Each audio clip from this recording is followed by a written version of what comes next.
성도 여러분, 안녕하세요. 오늘도 하나님께서 새날을 허락해 주셨습니다. 요즘은 코로나19 바이러스가 우리의 모든 삶과 또 생각들을 블랙홀처럼 빨아들이는 것 같습니다.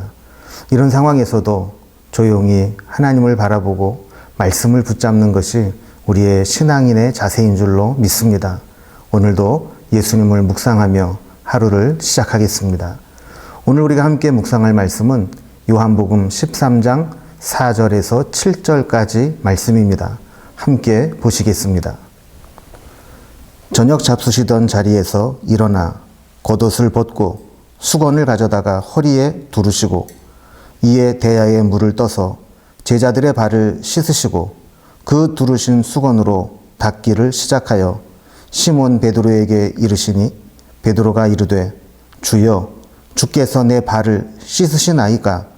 예수께서 대답하여 이르시되 내가 하는 것을 네가 지금은 알지 못하나 이후에는 알리라. 아멘. 오늘 말씀은 우리가 세족식으로 잘 알고 있는 본문입니다. 지난 월요일 묵상에서 너희 안에 이 마음을 품으라 하는 말씀을 살피면서 예수님께서 자기를 비우셨고 낮추셨고 죽으셨다는 말씀을 묵상했습니다. 혹시 기억하시나요?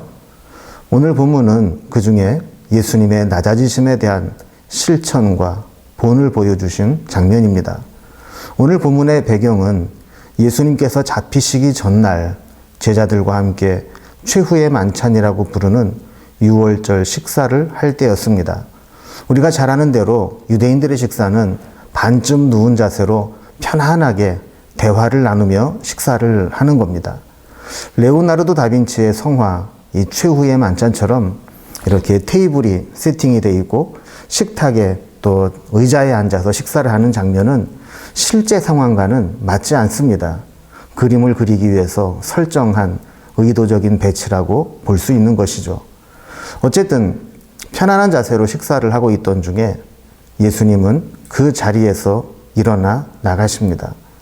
아마 제자들은 예수님이 화장실에 가시나 이런 생각을 했을지도 모르겠습니다. 그런데 돌아온 예수님의 모습은 제자들을 당황하게 하기에 충분한 모습이었습니다. 겉옷을 벗고 수건으로 허리에 두르고 대야에 물을 떠서 제자들에게 다가오십니다. 그리고 제자들 한 명 한 명 발을 씻어 주십니다. 예수님이 발을 씻어 주신 제자들에게는 곧 예수님을 팔러 나갈 가룟 유다도 포함되어 있었을 겁니다. 그리고 베드로의 순서가 되었을 때 베드로는 예수님의 이해하기 힘든 이 행동에 이의를 제기합니다. 6절에 보면 주여 주께서 내 발을 씻으시나이까? 라고 반문을 하는 것이죠. 예수님의 이러한 행동은 여러 가지로 이해하기 힘든 모습임이 틀림없습니다. 유월절 식사를 위한 정결 예식이었다면 식사 전에 했어야 합니다. 그런데 지금은 한참 식사를 하던 중간이고 식사 중간에 예수님이 세족식을 거행했다는 겁니다. 또한 정결 예식으로 발을 씻어 주어야 한다면 그것은 종이 하는 일이거나 신분이 낮은 자가 높은 자에게 하는 행위여야 맞습니다. 그런데 예수님은 주와 스승 되시면서 친히 제자들의 발을 씻어 주신 것이죠. 상황을 돌아보면 예수님 일행은 유월절 식사를 하면서 정결 예식을 하지 못한 것 같습니다. 아마도 누구도 먼저 섬기려 하지 않았고 누구도 다른 사람의 발을 닦아주려고 하지 않았던 것 같습니다. 누가복음 9장 46절에 보면 제자 중에서 누가 크냐 하는 변론이 일어나니 라고 기록되어 있는 부분이 있습니다. 제자들은 틈만 나면 자기네들끼리 누가 더 크니 낮으니 이런 서열에 대한 논쟁을 하고 있었던 것 같습니다.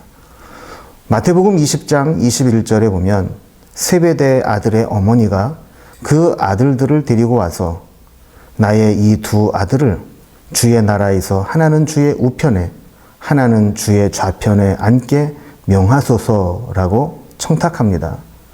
세베대의 아들 야고보와 요한 아닙니까? 마가복음 10장에서는 이 야고보와 요한이 직접 예수님께 나와 청탁한 것으로 기록되어 있습니다. 어머니가 데리고 와서 청탁을 대신했건 아니면 야고보와 요한 이 두 사람이 직접 나와 청탁을 했건 지금 예수님은 십자가를 지시기 위해 한 걸음 한 걸음 고난의 길로 가까이 가고 계시는데 제자들은 누가 더 높으냐를 가지고 다투고 있고 뒤에서 높은 자리에 앉게 해달라고 몰래 청탁이나 하는 모습을 보이고 있었던 겁니다. 적당한 경쟁의식은 우리의 발전을 위해 긍정적으로 작용하기도 합니다. 그러나 남보다 높아지려고 하고 남보다 앞서가야 한다고 생각하는 것은 주님이 원하시는 모습이 아닙니다. 이 세상은 서열화되어 있습니다. 1등부터 줄을 세우고 우열을 나눕니다. 그리고 앞에 서열에 있는 자들에게는 불합리할 정도로 많은 권리를 부여해주고 뒤로 처지면 부당한 불이익을 당하게 되기도 합니다. 그래서 참 안 좋은 말이긴 한데 억울하면 출세하라 이런 말을 당연한 듯 하기도 합니다. 그래서 치열한 경쟁 사회에서는 서열에서 밀려난다는 것은 수치스러운 일로 여겨집니다. 앞자리에 있으면서 받았던 영광과 칭송과 권리를 빼앗기고 박탈당하는 것으로 여겨지기 때문입니다. 그러니 한번 높은 자리에서 누리던 맛을 본 사람은 내려오는 것을 죽기보다 싫어합니다. 또한 세상에서는 한번 밑으로 처지면 다시 위로 올라가기가 힘듭니다. 윗자리를 차지해버린 자들이 다시 다른 사람이 올라오는 것을 허용하지 않고 막으려고 하기 때문입니다.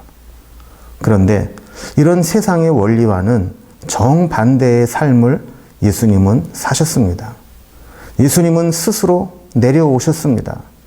내려옴으로 인한 모든 불리함과 불합리한 처우와 수치스러움을 그대로 감당하셨습니다. 오늘 묵상의 핵심은 예수님께서 제자들의 발을 씻어주셨다라는 것도 있지만 14절, 15절에서 예수님께서 우리에게 말씀해주고 계십니다. 내가 주와 또한 선생이 되어 너희 발을 씻었으니 너희도 서로 발을 씻어주는 것이 옳으니라. 내가 너희에게 행한 것 같이 너희도 행하게 하려 하여 본을 보였노라. 예수님께서 이렇게 제자들의 발을 씻어주신 것은 그냥 단순한 보여주기식의 퍼포먼스가 아니었습니다. 예수님을 따르는 자, 제자들의 모습, 제자도를 몸소 실천하며 보여주신 것입니다.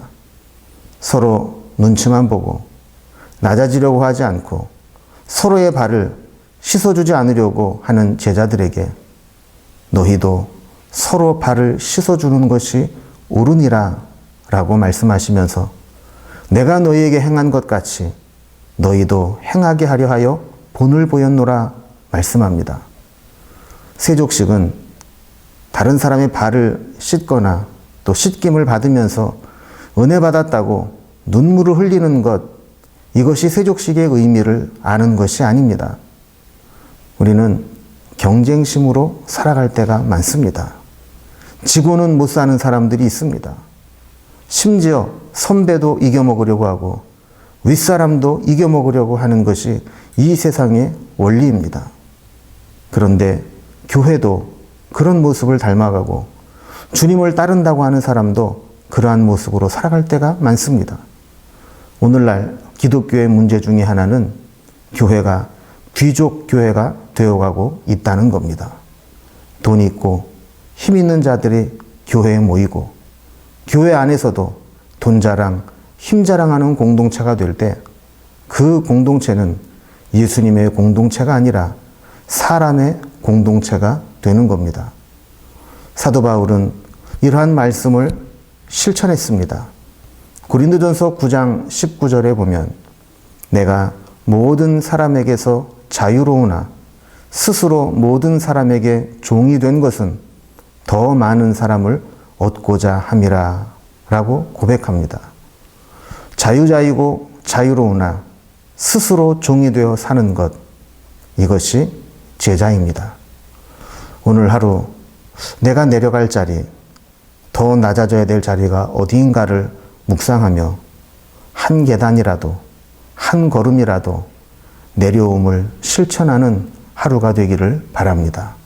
사순절, 주님께서 우리에게 본을 보여주신 대로 우리도 낮아지고 내려가고 섬기는 삶을 실천할 수 있기를 바랍니다. 기도하겠습니다. 하나님 아버지, 저희들은 예수님을 닮아간다고 하면서도 정말 예수님처럼 낮아져야 될 때에는 낮아지지 못할 때가 많이 있습니다. 예수님께서 제자들의 발을 씻겨주시면서 너희도 서로 발을 씻어주는 것이 마땅하다. 너희가 그렇게 하기 위해 내가 본을 보였다 말씀하신 것을 기억합니다. 사순절을 보내며 우리도 내가 내려가야 될 자리, 낮아져야 될 곳이 어떤 곳인가를 살피게 하시고 주님처럼, 사도 바울처럼 한 걸음이라도, 한 계단이라도 내려가는 삶을 살아갈 수 있도록 인도해 주옵소서. 예수님의 이름으로 기도드리옵나이다. 아멘. 성도 여러분, 여전히 코로나 때문에 염려와 걱정이 많으시죠?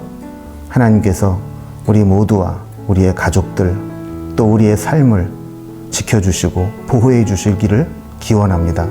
오늘 하루도 승리하시고 이제 다음 시간에 뵐 때까지 믿음으로 승리하는 삶을 살아가기를 기원합니다.